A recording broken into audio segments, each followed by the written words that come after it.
জানিয়ে দিলেন যখন কোন বান্দা বান্দিকে কাফন করিয়ে জানাজা দিয়ে কবরের দিকে নিয়ে যাওয়া হয়, ওই সময় ফেরেশতা তাকে দেখাতে লাগে, ওরে আল্লাহর বান্দা রে তোর ঠিকানা দেখ, ওরে আল্লাহর বান্দি রে তোর ঠিকানা দেখ। জানি না আব্বাসকে কি দেখাবে আমার জানা নাই। ওরে আমার বান্দা বান্দি রে দেখ, আল্লাহর ফেরেশতা দেখাবে যারা গুনাহগার হবে তাদেরকে আল্লাহ জাহান্নামের আযাব দেখাবে। তখন সে চিৎকারে বলতে লাগবে, ওরে আমার আত্মীয় স্বজনেরা, তোরা কি তোর বাপকে ওই জায়গায় দিতে যাচ্ছিস যেখানে ধাউ ধাউ করে আগুন জ্বলছে? তোরা কি তোর মাকে ওই জায়গায় দিতে যাচ্ছিস যেখানে দাউ দাউ করে আগুন জ্বলছে? দৈনিক কবর চারটে কথা বলে থাকে, ওরে আমার আল্লাহর বান্দা বান্দি রে, আমি কবর একা টাকার ঘর তৈরি হয়ে আয়, আমি কবর অন্ধকার টাকার ঘর আলোর সাথে করে নিয়ে আয়, আমি কবর পোকামাকড়ের ঘর ব্যবস্থা করে নিয়ে আয়। এই কবর দৈনিক আমাদেরকে ঘোষণা করতে লেগেছে, কিন্তু আমরা বেখিয়াল গাফিল হয়ে গেছি। কিন্তু এই মুহূর্তে যতজন এসেছেন সবার অন্তরে কিন্তু কবরের চিন্তা হচ্ছে না হয়নি? জোরে বলুন, আর একটু জোরে বলুন। ছেলেটা বলে, ইয়া রাসূলুল্লাহ, ইয়া হাবিবাল্লাহ, হুজুর আমার আব্বা জান ইন্তেকাল হয়ে গেছে। আল্লাহ নবী দু চোখ দিয়ে পানি এসে গেলেন, দয়া নবী কেঁদে উঠলেন। নবী আমার বলতে লাগলেন, বাবারে কুল্লু নাফসিন যায়িকাতুল মউত, প্রতিটা নফসকে মৃত্যুর স্বাদ চাখতে হবে বাবা, সবর করো। ইন্না লিল্লাহি ওয়া ইন্না ইলাইহি রাজিউন, সবর করো বাবা। এ বাবা ছেলে, তুমি তোমার আব্বাকে ভালোবাসো, এই মায়া মমতা আল্লাহর দান, তাই তোমার দিল কেঁদেছে। তবে বাবা তুমি তোমার বাপের কাজগুলো করো বাবা। ইয়া রাসূলুল্লাহ, হাবিবাল্লাহ, হুজুর আমি কাজগুলো করে আপনার কাছে এসেছি। বাবা কি কাজ করেছো? ছেলেটা বলতে লেগেছে, হুজুর আমি আমার আব্বাকে পাক পবিত্র ভাবে গোসল দিয়েছি, তেনাকে কাফন পরিয়েছি, খাটিয়ায় নিয়ে যে জানাজা আদায় করিয়েছি, কবরস্থানে নিয়ে যে কবরস্থ করেছি, মাটি মনজিল করেছি। মিনহা খালাকনাকুম ওয়া ফিহা নুঈদুকুম ওয়া মিনহা নুখরিজুকুম, মাটি মনজিল দিয়ে চলে এসেছে।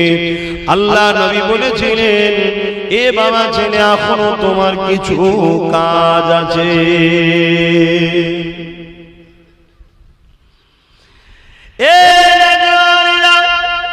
আল্লাহ নবী সাহাবাদেরকে লক্ষ্য করে বললেন, এ বাবা সাহাবারা এখনো কিছু কাজ রয়েছে। বাবা সাহাবারা শুনতে লাগলেন, ছেলেটাও শুনতে লাগলেন। বাবা তোমার আব্বা যদি ঋণী হয়ে থাকে, ওই ঋণটাকে তুমি ছেলে হিসাবে শুধে দাও বাবা, কেননা তুমি হলে বাপের সম্পদ, তুমি হলে বাপের অংশ। যা কিছু তোমার বাপ করেছে সবই তোমার জন্য, তোমার জন্য, তোমার জন্য। আর তোমার জিন্দেগিতে যা ধন সম্পদ যা কিছু আছে, এই সবটা হলো তোমার আব্বার সম্পদ।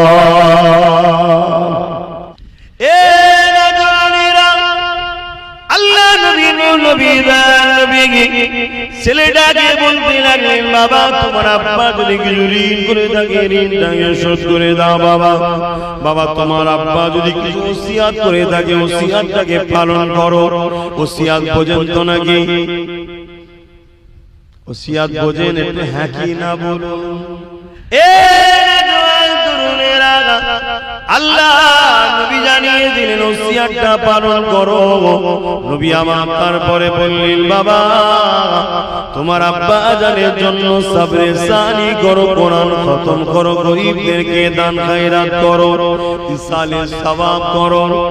ওই সময় এই কথাটা যেই বলেছে, সাহাবারা জিজ্ঞাসা করলেন, ইয়া রাসূলুল্লাহ, ইয়া হাবিবাল্লাহ, তিনি তো মারা গেছেন, ইন্তেকাল করেছে, তিনার জন্য সবরে সানি করে কি লাভ হবে, দান খায়রাত করে কি লাভ হবে? আল্লাহ নবী বলেছিলেন, এ বাবা সাহাবারা শুধু তিনি নয়, যারা করবে তারাও রহমান হবে। নবী আমার বলতে লাগলেন, বাবা ছেলে, যখন তুমি কোরআন খতম করবে, সাবরে সানি করবে, গরিবদের খাওয়াবে, নামাজি মুসল্লিদের খাওয়াবে, পাড়া প্রতিবেশীকে খাওয়াবে, তারা যখন খাদ্যটা খেতে বসবে বিসমিল্লাহ বলে খাবে, খাবার পরে আলহামদুলিল্লাহ বলবে, প্রত্যেকটা দানায় দানায় বরকত আছে, প্রত্যেকটা দানাতে দানাতে নেকি সওয়াব আছে। এতিম গরিবদেরকে খাওয়াবে, এতে আরো বেশি সওয়াবটা পাবে, গরিবদেরকে খাওয়ালে আরো বেশি সওয়াব পাবে। মসজিদে দান করবে, মাদ্রাসায় দান করবে, গরিবদের কাপড় দেবে, কোরআন খতম করবে, এই টোটাল যা সওয়াব হবে, এ বাবা ছেলে আমার আল্লাহ হাওয়াতে বাতাসেতে এগুলোকে উড়িয়ে দেন না গো, ওগুলোকে জান্নাতি খানচায় রেশমের কাপড়ে ঢেকে ফেরেশতা মাধ্যমে তোমাদের ওই পাপরবাসী বান্দা বান্দি রুহে রুহে সওয়াবটা পৌঁছে দেয়। যদি কারো কবরে আযাব হয়ে থাকে, এই সওয়াব যেতে যেতে যেতে যেতে একদিন তার কবরে আযাবকে আল্লাহ মাফ করে দেয়। এবং যদি কারো কবরে আযাব না হয়ে থাকে, এই সওয়াব যেতে যেতে তার মাকামকে দরজাকে আল্লাহ বাড়াতে থাকে। ওই সময় কবরবাসীরা বলে, ও রব্বি আল্লাহ পাক, দুনিয়ায় তেমন কিছু করে আসতে পারিনি যে মাসে মাসে বছরে বছরে সপ্তাহে সপ্তাহে ডেলি ডেলি সওয়াব আসবে। আল্লাহ কোনো কোথা থেকে আসছে? ওই সময় তারা বলতে লাগবে আল্লাহ, ওই সময় আমার আল্লাহ বলতে লাগবে, আমার মুর্দা বান্দা বান্দি রে, দুনিয়া জমিনে তোমরা সৎ ছেড়ে রেখে এসেছিলে, তারা কোরআন পড়েছে, তোমাদের জন্য দোয়া করেছে। কেউ কোরআন পড়তে পারে না, পড়নেওয়ালাদেরকে নিয়ে এসে পড়িয়েছে, কেউ ইসালে সাহেবের মাহফিল করেছে, কেউ খানা করে গরিবদের গ্রামবাসীদের নামাজি মুসল্লিদের খাইয়েছে, এতিমদের পরনার কাপড় দিয়েছে, মসজিদ মাদ্রাসায় দান করেছে। এসব সবগুলো আমি আল্লাহ তোমাদের রুহে রুহে রুহে বখশে দিয়েছি। আরো জোরে বলুন সুবহান। চার ধরনের কবর হবে। নাম্বার 1, কবরে ফেরেশতা আসবে, কিন্তু মুহাম্মদ রাসূল ফেরেশতাকে বলবেন, যিনি আমার মাহবুব উম্মত ছিল, আমার প্রেমিক উম্মতি ছিল, তার কবরে ফেরেশতা আসবে, সওয়াল জবাব হবে না। জোরে বলুন সুবহানাল্লাহ। নাম্বার 2, ফেরেশতা আসবে, মাথার দিক দিয়ে ঢুকতে চাইবে, কিন্তু ফেরেশতা দেখবে মাথার করে একটা সুন্দর যুবক দাঁড়িয়ে গেছে। ফেরেশতাকে বলছে, এ ফেরেশতা, আপনাকে এই বান্দা বান্দির কবরে মাথার দিক দিয়ে ঢুকতে দেব না। কেন? এই বান্দা বান্দি আমাকে দুনিয়ায় ভালোবাসতো, আজকে বেচারিকে তার সবাই ছেড়ে দিয়েছে, আমি কিন্তু একে ছাড়তে পারিনি, কবরে একা হয়ে গেছে, আমি এর মাথার গোড়ায় দাঁড়িয়ে থাকবো, একে পাহারা দেব, আল্লাহর জান্নাত পর্যন্ত এর সাথে যাব। জোরে বলুন সুবহানাল্লাহ। আল্লাহ পাকের ফেরেশতা কবরের ডান দিক দিয়ে আসবে, ডান দিকে যখন ঢুকতে যাবে, বন্ধু শুনুন, কবরে সবাইকে যেতে হবে, আমাকেও যেতে হবে, আমি পীরের ছেলে বলে ছাড় নেই। কি যে হবে আল্লাহ, আমার কবরে আল্লাহই ভালো। কখনো কখনো যখন মনে পড়ে তখন আর দুনিয়া ভালো লাগে না। ডান দিক দিয়ে আসবে ফেরেশতা, ডান দিকে দেখবে আবার একজন সুন্দর যুবক দাঁড়িয়ে গেছে। বলুন সুবহানাল্লাহ। এ ফেরেশতা, আপনাকে আমি ডান দিক দিয়ে ঢুকতে দেব না, দুনিয়ায় আমায় ভালোবাসতো, প্যার করতো, সবাই একে ছেড়ে দিয়েছে, আমি একে ছাড়বো না, জান্নাত পর্যন্ত একে পাহারা দিয়ে নিয়ে যাবো আমি। জোরে বলুন সুবহানাল্লাহ। আবার দেখবে ফেরেশতা বাঁ দিক দিয়ে আসছে, বাঁ দিকেও দেখবে একটা সুন্দর যুবক আবার দাঁড়িয়ে আছে। বলুন আল্লাহু আকবার, একটু জোরে বলুন আল্লাহু আকবার। বাঁ দিক দিয়েও ফেরেশতা ঢুকতে পারবে না, পায়ের দিক দিয়ে আসবে, পায়ের দিকেও দেখবে যুবক দাঁড়িয়ে আছে, ফেরেশতা ঢুকতে পারবে না। বান্দা বান্দি বসে বসে শুধু দেখবে যে কি হচ্ছে, কি হচ্ছে, চারজন কে? আমার তো ছেলে পুলে নয়, কোনোদিন এদেরকে দেখেও নি। চারজনকে দেখার পরে ফেরেশতা যখন চলে যাবে, ওই বান্দা বান্দিকে তখন চারজন বলবে, আপনি কোনো চিন্তা করবেন না, দুনিয়ায় আমাদেরকে ভালোবেসেছিলেন, কিয়ামত পর্যন্ত ময়দানে নিয়ে যাব, ওখান থেকে আপনার হয়ে আমরা চারজন আল্লাহর কাছে কথা বলবো। আপনার চিন্তা নেই, কোনো চিন্তা করবেন না, আপনি আরামে ঘুমান। আপনাকে জান্নাতে পৌঁছানো পর্যন্ত আমাদের দায়িত্ব। জোরে বলুন সুবহানাল্লাহ।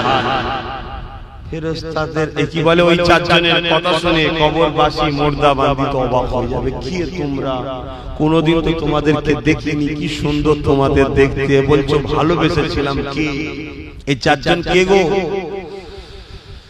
মাথার গোড়ায় যে যুবকটা দাঁড়িয়ে থাকবে, ওই যুবকটা তখন বলতে লাগবে, আল্লাহ বান্দা বান্দি রে, দুনিয়া জমিনে কি ঠান্ডা, কি গরম, কি বর্ষা, যখনই ফজরের সময় বলতো আসসালাতু খায়রুম মিনান নাওম, ঘুম থেকে নামাজ উত্তম, শীতের কম্বল ছেড়ে দিয়ে ঠান্ডা পানিতে ওযু করতে পিছাও না, বর্ষায় কাদা ঝড় পানিতেও তুমি পিছিয়ে যাও না, আর গরমের সময়ও তো তুমি পিছিয়ে যাও না।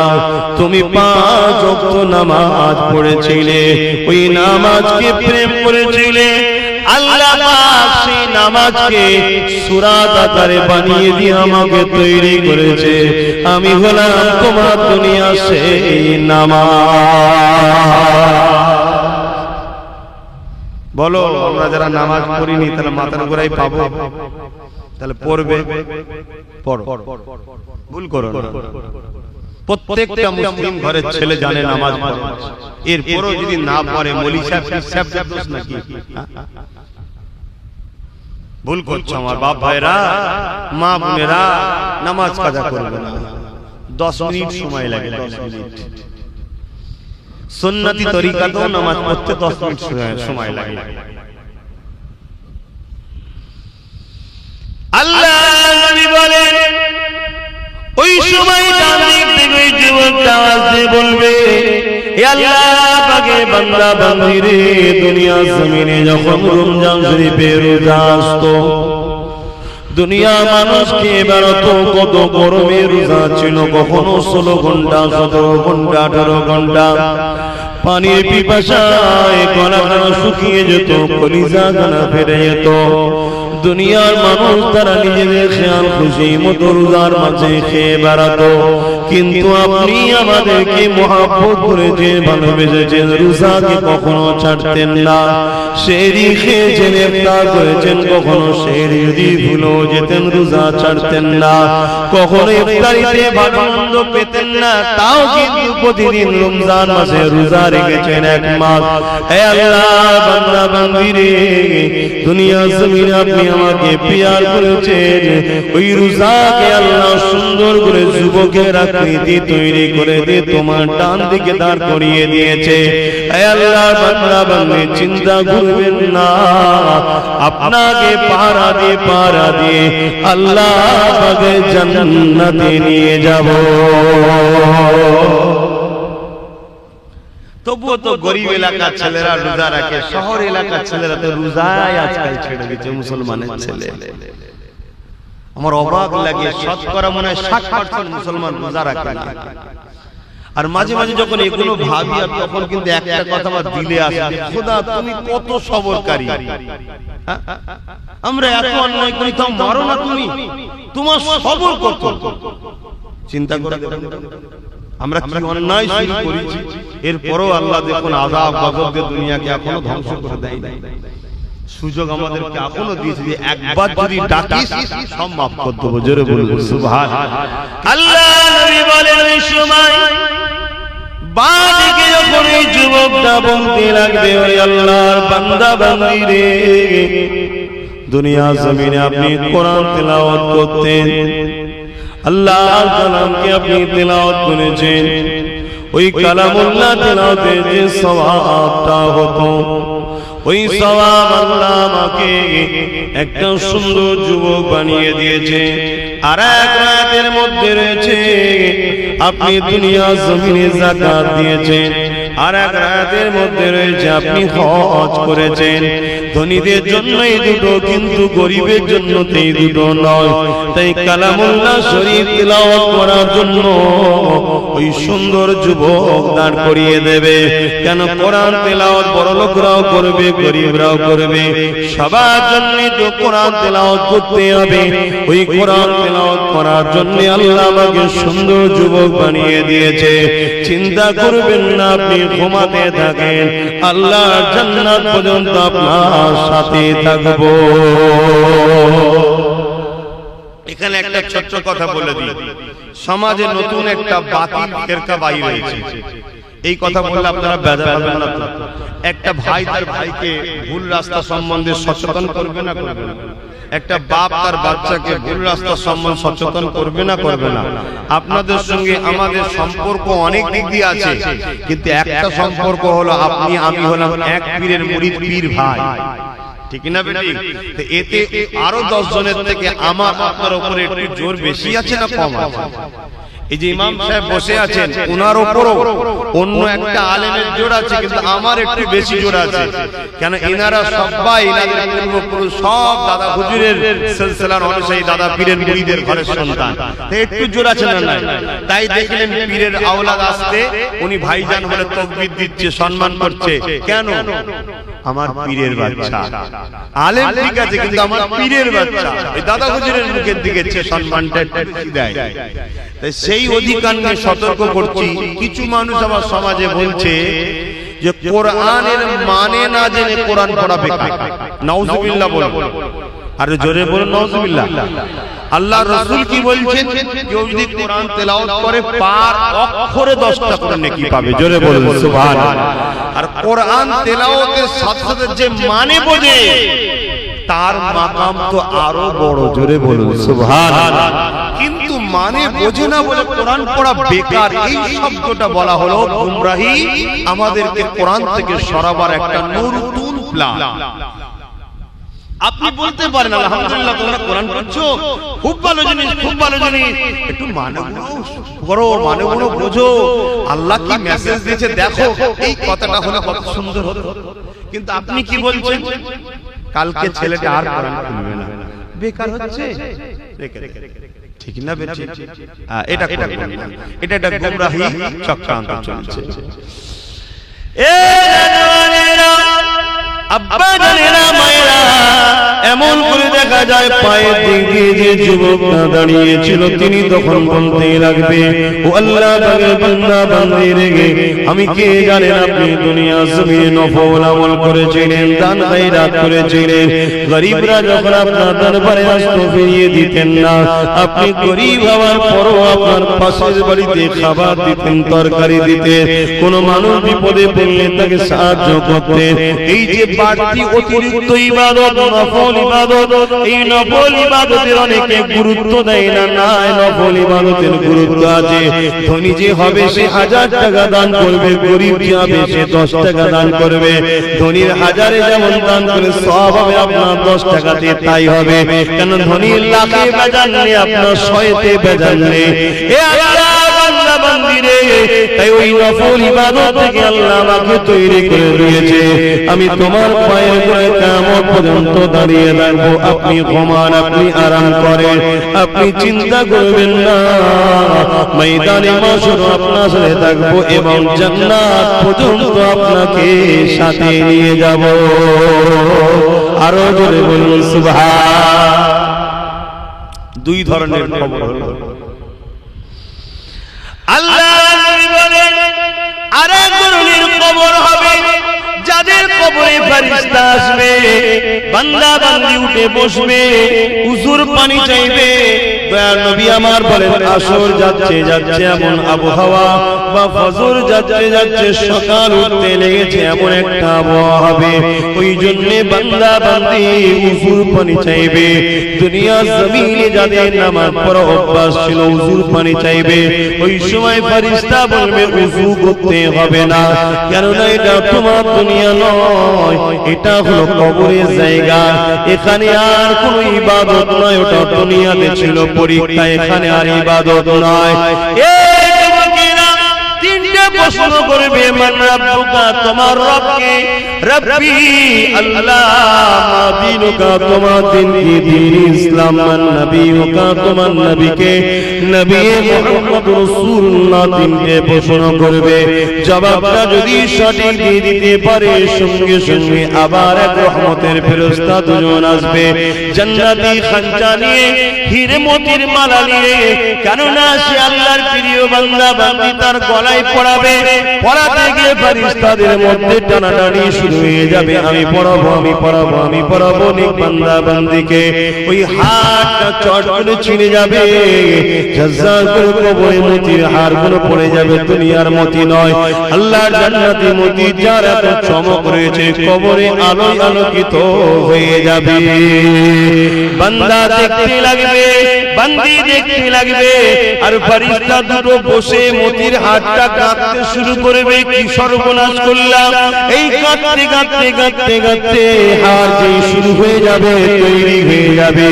ওই দিন হবে কিয়ামত, ওই সময় তার উঠার সময় হয়ে যাবে। ভেবে চিন্তে দেখেন, একটা হাত তৈরি করতে কতদিন আর সময় লাগে, কিন্তু না, আল্লাহ বান্দাকে বুঝতে দেবে না। ওই কবরের জমিনে মা ছেড়ে বাপ ছেড়ে এসেছে, ওই হার কাঁটা দেখতে যতক্ষণ সময় লাগবে, হাজার হাজার বছর পার করিয়ে দেবে। ওই খেয়ালে বান্দা বান্দি থাকবে, কিন্তু আমার আল্লাহ আবার তাকে কিয়ামতের ঘোষণা করে তুলে নেবে। 3 নম্বর কবর, আর একটা কবর হবে, ওই কবর যেন আল্লাহ আমাদের কাউকে যেন না দেয়। ওই 4 নম্বর কবর হবে জাহান্নামের একটা গর্ত হবে, যেখানে 99টা সাপ থাকবে, এক একটা সাপের দুটো করে মুখ হবে। যুবক আমার, বোন আমার, ভুল বলছি না, গল্প বলছি না, বানানো কথা বলছি না, মদিনাওয়ালার কথা বলছি, সতর্ক হও। কত লোকের কবর খুঁড়তে গিয়ে আমরা সাপ দেখেছি, কত লোকের কবর থেকে ধোঁয়া আগুন উঠছে দেখেছি। আজ আল্লাহ দেখাচ্ছে আমাদেরকে শুধরাবার জন্য। ওই কবরে দাও দাও করে জাহান্নামের গোত্র আগুন জ্বলবে, ওই কবরে 99টা জাহান্নামের সাপ থাকবে, 2টা করে মুখ থাকবে। আল্লাহ নবী বলেন, ওই সাপ দুনিয়ার কোন জায়গায় একবার নিঃশ্বাস ফেলে দেয়, তাহলে জমিনে আর গাছ গজাবে না। হে আমার আব্বা মা ভাই বোন, ওই কবরের সাপকে নিয়ে থাকতে হবে। যদি আল্লাহ নারাজ করো, নবী নারাজ করো, যদি লোভে পড়ে যাও, হিংসা করো, নামাজ কাজা করো, রোজা কাজা করো, গান শোনো, যাত্রা যাই, ফাংশনে যাও, মানুষের উপর জুলুম করো, বড় চর্চা করো, বড় নিন্দা করো, দেশের যদি ক্ষতি করো, মানুষের যদি ক্ষতি করো, আল্লাহ নারাজ হয়ে যাবে। কবরে থাকতে হবে। যদি এগুলো না করো, আল্লাহ পাক তোমাকে নাজাতের কবর দিয়ে দেবে। আল্লাহ নবী জানিয়ে দিলেন, যখন কোন বান্দা বান্দিকে কাফন করিয়ে জানাজা দিয়ে কবরের দিকে নিয়ে যাওয়া হয়, ওই সময় ফেরেশতা তাকে দেখাতে লাগে, ওরে আল্লাহর বান্দারে তোর ঠিকানা দেখ, ওরে আল্লাহর বান্দিরে তোর ঠিকানা দেখ। জানি না আব্বাসে কি দেখাবে আমার জানা নাই। ওরে আমার বান্দা বান্দিরে দেখ, আল্লাহর ফেরেশতা দেখাবে। যারা গুনাহগার হবে তাদেরকে আল্লাহ জাহান্নামের আযাব দেখাবে। তখন সে চিৎকার দিয়ে বলতে লাগবে, ওরে আমার আত্মীয় স্বজনেরা, তোরা কি তোর বাপকে ওই জায়গায় দিতে যাচ্ছিস যেখানে ধাউ ধাউ করে আগুন জ্বলছে? তোরা কি তোর মাকে ওই জায়গায় দিতে যাচ্ছিস যেখানে দাও দাও করে আগুন জ্বলছে? তো ইনি কবর 4টে কথা বলে থাকে, ওরে আমার আল্লাহর বান্দা বান্দিরে, আমি কবর একাকার ঘর তৈরি হয়ে আয়, আমি কবর অন্ধকার থাকার ঘর আলোর সাথে করে নিয়ে আয়, আমি কবর পোকামাকড়ের ঘর ব্যবস্থা করে নিয়ে আয়। এই কবর তৈরি আমাদেরকে ঘোষণা করতে লেগেছে, কিন্তু আমরা বেখিয়াল গাফিল হয়ে গেছি। কিন্তু এই মুহূর্তে যতজন এসেছেন সবার অন্তরে কিন্তু কবরের চিন্তা হচ্ছে না হয়নি? জোরে বলুন, আর একটু জোরে বলুন। এই জন্য আমাদের কাছে আসতে হয়। আমরা গান শোনাইনি তোমাদের, যাত্রা শেখাই না, সুদ খাওয়া শেখাই না, গাঁজা খাওয়া শেখাই না, মা বাপকে পিটা শেখাই না, আমরা খারাপ শেখাই না। আমরা নবীর পক্ষে, নবীর গোলাম, আমরা নবীর বীরের প্রচারক, আমরা আমার তোমাদেরকে এই কথাই শিখাই। এ জওয়ানেরা, আব্বা জানেরা, আম্মা জানেরা, মায়েরা, বোনেরা, বাবেরা, ভাইরা, পরিবর্তন হয়ে যান, কেননা ডেট আছে, যাবার কোনো ডেট নেই। কবর বড় ভয়ানক জায়গা হবে, কবর হলো আখিরাতের প্রথম মঞ্জিল। আজকে আমার বাড়িওয়ালা বাপ ভাই আমার চেনারা আব্বা জানের সাবরে সানি করছে, এটা তো বাপের জন্য বড় খুশনসিব। অনেক এমন ছেলে আছে তো বাপ মারা গেছে ভুলে গেছে, না কবর জিয়ারত করে, না দোয়া চাই, না কোনো দোয়াতে শরীক হয়, না নিজে কখনো বাপের কবরের সামনে গিয়ে দাঁড়িয়ে যায়। আল্লাহ নবী জানিয়ে দিলেন, মান যারা কবরা ওয়া ওয়াহাদুমা ফি কুল্লি জামাতিন গফারাল্লাহু ওয়া কুতিবা বাররা। এই দুনিয়ার যুবকেরা যারা বাপ মা উভয় চলে গেছে, উভয়ের কবর অথবা একজন চলে গেছে একজনের কবরে, যে ছেলেটা জুম্মার দিনে জিয়ারত করতে যাবে, ওই ছেলেটার কপালে আমার আল্লাহ লিখে দেবে, এই ছেলেটা বাপ মার খেদমতগার ছেলে, জাহান্নাম থেকে নাজাত পেয়ে গেছে। আমাদের ছেলেরা তো যায় না, যায় জুম্মার দিনে কবর জিয়ারত করতে যায়, আর যদিও বা যায়, আবার একদল মানুষ কবরে জিয়ারতকে হারাম বলে দিচ্ছে, শিরক বলে দিচ্ছে, বলছে না, ঘাবড়ে যাচ্ছে ছেলেরা। জিয়ারত শব্দের মানে হচ্ছে দর্শন করা। তাই বুখারীর হাদিসে আছে, কবরবাসীর কাছে গিয়ে আপনি বলবেন, আসসালামু আলাইকুম ইয়া আহলুল কবর। বুখারীর হাদিস। তার মানে, হে কবরবাসী, তোমার উপরে আল্লাহর শান্তি রহমত বর্ষণ হোক। মোটি আমরা ইট বালি পাথরকে বলি না, কবরবাসীকে বলি। আর ওলিয়া উলিয়া হলে আসসালামু আলাইকুম ইয়া আহলাল কবর ইয়া ওলি আউলিয়া। শহীদান হলে আসসালামু আলাইকুম বিমা সাবারতুম ফানি'মাল মুখবারদার। কথা বুঝে আসছে? আর আম মানুষের কবরে শুধু আসসালামু আলাইকুম ইয়া আহলাল কবর। কিন্তু আমরা তো যাই না। অথচ রাসূল বলেছেন, কেউ যদি জুম্মার দিনে যায় বাপ মা উভয়ের অথবা একজনের কবরে, ওই ছেলের কপালে আল্লাহ লিখে দেবে যে বাপ মার খেদমতগার ছেলে দোজখ থেকে নাজাত পেয়েছে। বলুন সুবহানাল্লাহ। বাপ মার সম্মান কত! মান রাদিয়া আনহু ওয়ালিদাহু ফালানা আনহু রাদিন। মা বাপ যার উপরে রাজি, স্বয়ং আল্লাহ বলছে আমি তাদের উপরে রাজি। জোরে বলুন সুবহানাল্লাহ। তবে মা বাপের কোনো কথা যদি আল্লাহর কথার বিরুদ্ধে হয়, ওই কথা মানা ইসলামে হারাম।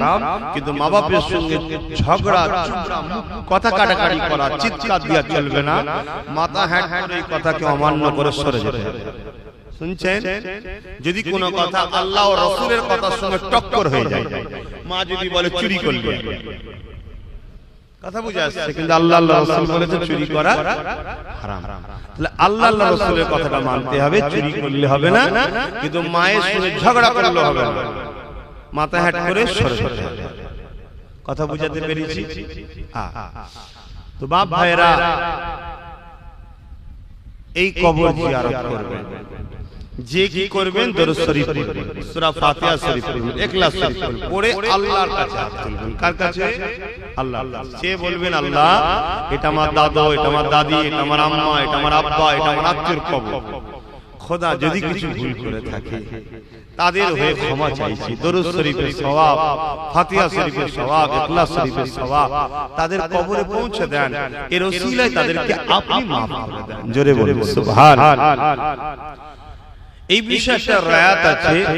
আল্লাহ নবী বসে আছেন, এমন সময় একটা যুবক ছেলে কাঁদতে কাঁদতে রাসূলের দরবারে এসেছে। আল্লাহ নবী জিজ্ঞেস করছে, কি হয়েছে বাবা, তুমি কাঁদছো কেন?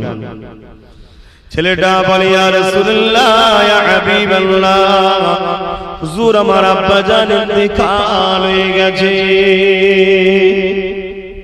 আল্লাহ নবী দু চোখ দিয়ে পানি এসে গেলেন, দয়া নবী কেঁদে উঠলেন। নবী আমার বলতে লাগলেন, বাবারে, কুল্লু নাফসিন যায়িকাতুল মউত, প্রতিটা নফসকে মৃত্যুর স্বাদ চাখতে হবে বাবা, সবর করো। ইন্না লিল্লাহি ওয়া ইন্না ইলাইহি রাজিউন। সবর করো বাবা। এ বাবা ছেলে, তুমি তোমার আব্বাকে ভালোবাসো, এই মায়া মমতা আল্লাহর দান, তাই তোমার দিল কেঁদেছে। তবে বাবা তুমি তোমার বাপের কাজগুলো করো বাবা। ইয়া রাসূলুল্লাহ, হাবিবাল্লাহ, হুজুর আমি কাজগুলো করে আপনার কাছে এসেছি। বাবা কি কাজ করেছো? ছেলেটা বলতে লেগেছে, হুজুর আমি আমার আব্বাকে পাক পবিত্র ভাবে গোসল দিয়েছি, তেনাকে কাফন পরিয়েছি, খাটিয়ায় নিয়ে যে জানাজা আদায় করিয়েছি, কবরস্থানে নিয়ে যে কবরস্থ করেছি, মাটি মঞ্জিল করেছি। মিনহা খালাকনাকুম ওয়া ফিহা নুঈদুকুম ওয়া মিনহা নুখরিজুকুম, মাটি মঞ্জিল দিয়ে চলে এসেছি। আল্লাহ নবী বলেছিলেন, এ বাবা ছেলে এখনো তোমার কিছু কাজ আছে।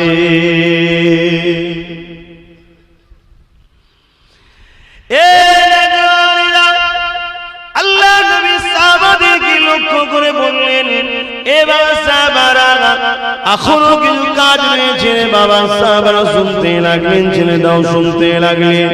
বাবা তোমার আব্বা যদি ঋণী হয়ে থাকে, ওই ঋণটাকে তুমি ছেলে হিসাবে শুধে দাও বাবা।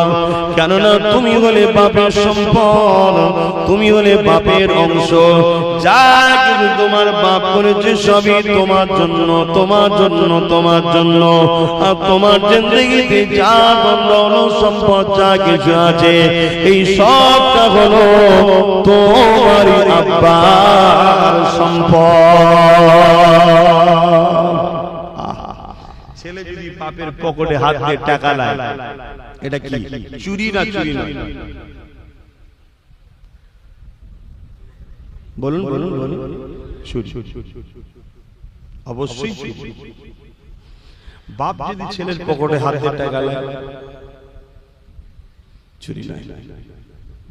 তবে আজকাল বাপেদের বলবো, খবর দাও, ভুলে যেন এই ফতোয়ার উপরে আমল করে ছেলের পকেটে হাত দিয়ে ফেলবেন। কারণ ছেলে ভালো না, ছেলেটা ভালো না, ফট করে অন্য জিনিস ঘটে যাবে, এটা চুরি না। কেন?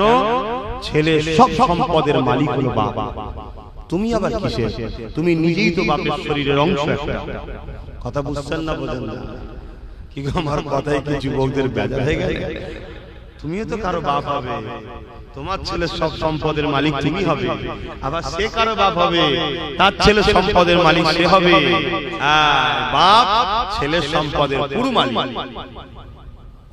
কিন্তু আজকের দিনে বাবা এই মশলার উপরে যেন কোনো বাবা আমল করে ফেলবে, তাহলে বাবা বিরাট বড় বিপদ হয়ে যাবে।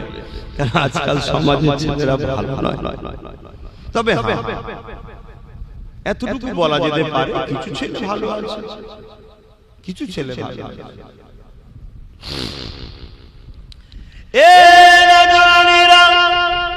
আল্লাহ নবী ছেলেটাকে বলতে লাগলেন, বাবা তোমার আব্বা যদি কিছু ঋণ করে থাকে, ঋণটাকে শোধ করে দাও বাবা।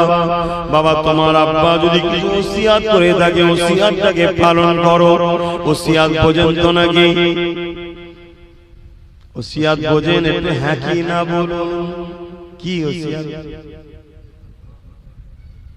বলুন? সাহস করে বলবেন তো। এ তো সব ভাই ভাই বসেছি, বাপ বেটাই বসেছি।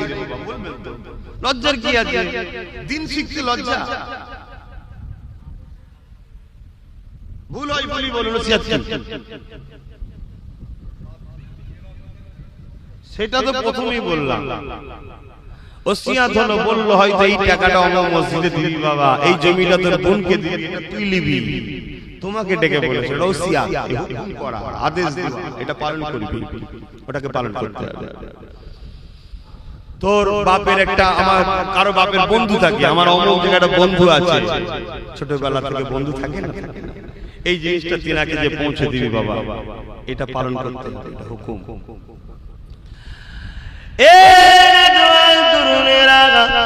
আল্লাহ নবী জানিয়ে দিলেন, দিলেন ওসিয়তটা পালন করো। নবী আমার তারপরে বললেন, বাবা তোমার আব্বা আজানের জন্য সবরে সানি করো, কোরআন খতম করো, গরীবদেরকে দান খায়রাত করো, ইসালে সওয়াব করো। ওই সময় এই কথাটা যেই বলেছে সাহাবারা জিজ্ঞাসা করলেন, ইয়া রাসূলুল্লাহ, ইয়া হাবিবাল্লাহ, তিনি তো মারা গেছেন, ইন্তেকাল করেছে, তিনার জন্য সবরে সানি করে কি লাভ হবে, দান খায়রাত করে কি লাভ হবে?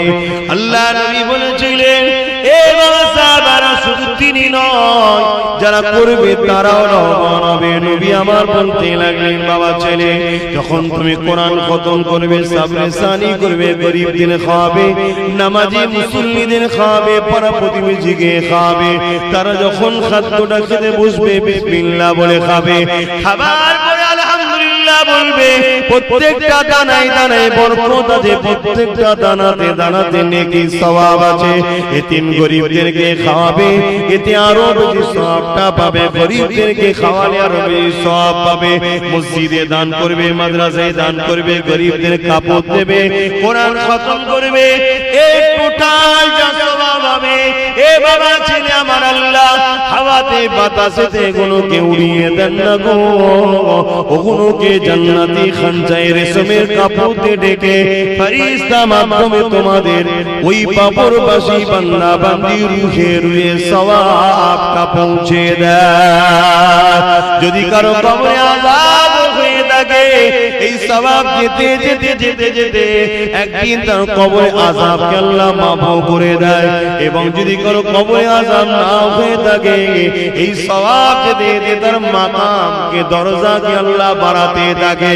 ওই সময় কবরবাসীরা বলে, ও রব্বি আল্লাহ পাক, দুনিয়ায় তেমন কিছু করে আসতে পারিনি যে মাসে মাসে, বছরে বছরে, সপ্তাহে সপ্তাহে, ডেলি ডেলি সওয়াব আসবে। আল্লাহ কোনো কোথা থেকে আসছে? ওই সময় তারা বলতে লাগবে, আল্লাহ, ওই সময় আমার আল্লাহ বলতে লাগবে, আমার মুর্দা বাংলা বান্দি রে, দুনিয়া জমিনে তোমরা সৎ ছেড়ে রেখে এসেছিলে, তারা কোরআন পড়েছে, তোমাদের জন্য দোয়া করেছে, কেউ কোরআন পড়তে পারে না, পড়নেওয়ালাদেরকে নিয়ে এসে পড়িয়েছে, কেউ ইসালে সাহেবের মাহফিল করেছে, কেউ খানা করে গরীবদের, গ্রামবাসীদের, নামাজি মুসল্লিদের খাইয়েছে, এতিমদের পরনার কাপড় দিয়েছে, মসজিদ মাদ্রাসায় দান করেছে।